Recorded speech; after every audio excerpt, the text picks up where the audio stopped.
Alhamdulillah, alhamdulillahilladzi hadana lihada wa ma kunna linahtadiya laula an hadanallah. Asyhadu an la ilaha illallah wahdahu la syarikalah wa asyhadu anna Muhammadan abduhu wa rasuluh arsalahu bil huda wa dinil haqq liyudhhirahu 'ala ad-din kulli wa kafa billahi syahida. Allahumma shalli wa sallim ala sayyidina Muhammad wa ala alihi wa ashabihi wa man tabi'ahum bi ihsan ila yaumiddin. Amma ba'd. Fa ya ayyuhal hadirun ittaqullaha mastata'tum faqad fazal muttaqun.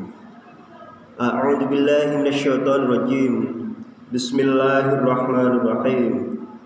Ya ayyuhalladzina amanu taqullaha wal tanzur nafsum ma qaddamat liqad wattaqullaha innallaha khabirum bima ta'malun. Wa qala Nabi sallallahu alaihi wasallam ittaqillaha haitsu ma kunta wa atbi'is sayyi'atal hasanah tamhuha wa khaliqin nas bi khuluqin hasanin. Shadaqallahu azim wa sadaqa rasulun nabil karim wa nahnu ala dzalika minasyahidin wasyakirin walhamdulillahi rabbil alamin. Hadirin sidang Jumat rahmatullah. Alhamdulillah, pada kesempatan yang berbahagia ini kita masih diberikan kesehatan oleh Allah Subhanahu wa taala sehingga kita masih berkesempatan untuk bisa melaksanakan satu kewajiban kita, yaitu melaksanakan sholat Jumat di masjid yang penuh dengan keberkahan ini. Sekaligus kita juga berdoa mudah-mudahan saudara kita yang hari ini sedang tertimpa musibah, Allah ringankan musibahnya. Saudara-saudara kita yang hidayahnya sedang dijauhkan oleh Allah, mudah-mudahan segera didekatkan kembali sehingga bisa bersama dengan kita untuk melaksanakan kewajiban untuk menggapai maghfirah Allah Subhanahu wa taala. Amin ya rabbal alamin. Salawat dan salam mari senantiasa kita sampaikan untuk junjungan alam Habibana wa syafi'ana Muhammad sallallahu alaihi wasallam, kepada keluarganya, sahabatnya dan umatnya yang setia hingga akhir zaman nanti. Tentu dengan satu harapan bahwa kita adalah salah satu umat Kanjeng Rasul yang kelak mendapatkan syafaatul umatnya Nabi Muhammad sallallahu alaihi wasallam. Amin ya rabbal alamin. Hadirin sidang Jumat rahimakumullah, tidak bosan-bosan khatib senantiasa berwasiat untuk dirinya sendiri sekaligus juga untuk semua hadirin dengan imtithalu awamirillah wa ijtinabu nawahi.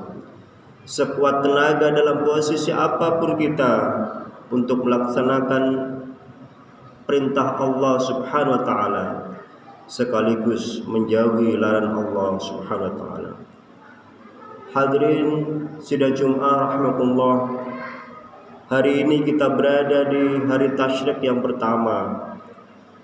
Setelah kemarin kita melaksanakan perayaan Idul Adha yang setidaknya memiliki 3 ibadah yang identik dengan Idul Adha. Yang pertama adalah sholat Idul Adha itu sendiri. Yang kedua adalah menyembelih hewan kurban.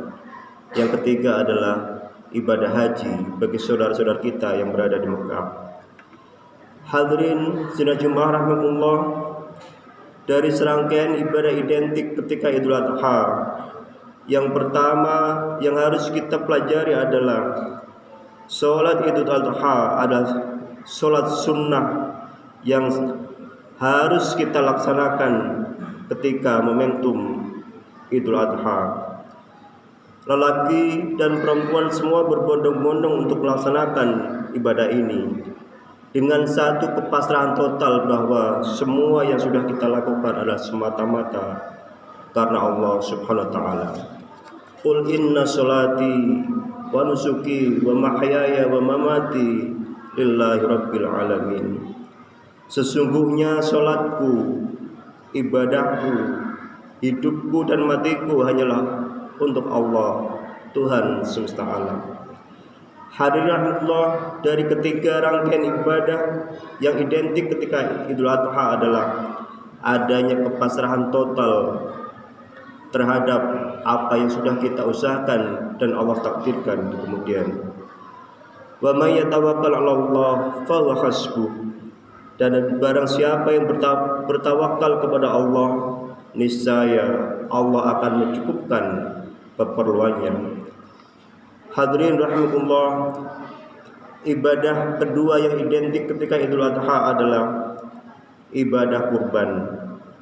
Kurban merupakan ibadah yang diperintahkan oleh Allah sebagai pengingat bahwa kita sudah diberikan begitu banyak nikmat oleh Allah Subhanahu wa taala.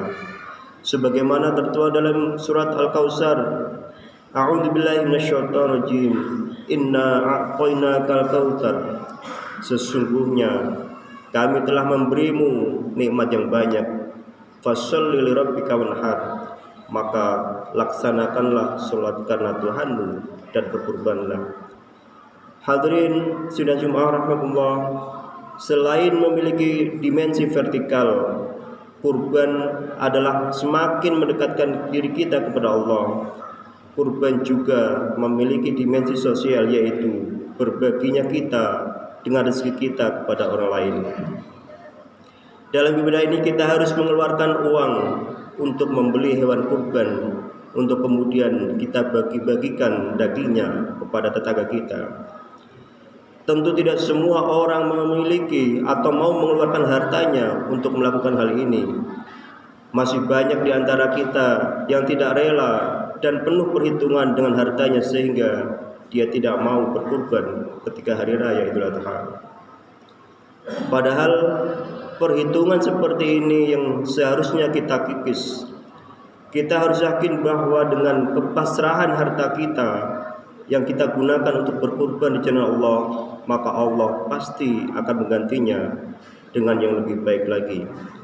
Sebagaimana firman Allah, A'udzubillahi minasyaitonir rajim.